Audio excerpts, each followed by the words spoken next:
Resmi bercerai, Ririn Dwi Ariyanti tegaskan tak usir Aldi Bragi dari rumah.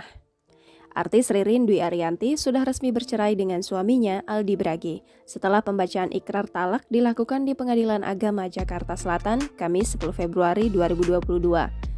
Kuasa hukum Ririn, Riri Purbasari menyatakan karena putusan cerai sudah dibacakan, seharusnya Aldi Bragi tidak bisa tinggal satu rumah lagi bersama Ririn. Riri menegaskan dalam hal ini juga Ririn Dwi Ariyanti tidak mengusir Aldi dari rumah.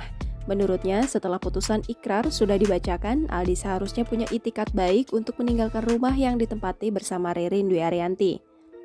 Dalam putusan perceraian, Ririn Dwi Ariyanti mendapatkan hak asuh anak. Meskipun sudah berpisah dan hak asuh jatuh pada Ririn, tetapi perempuan 36 tahun ini tidak membatasi mantan suaminya itu untuk bertemu anak-anaknya.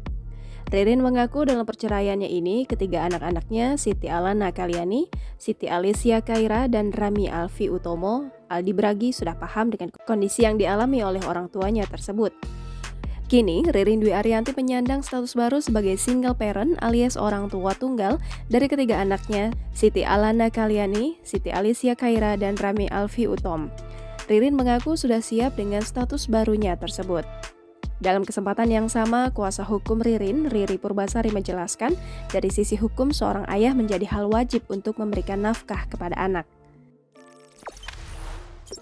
Jangan lupa subscribe, share, komen, dan like ya!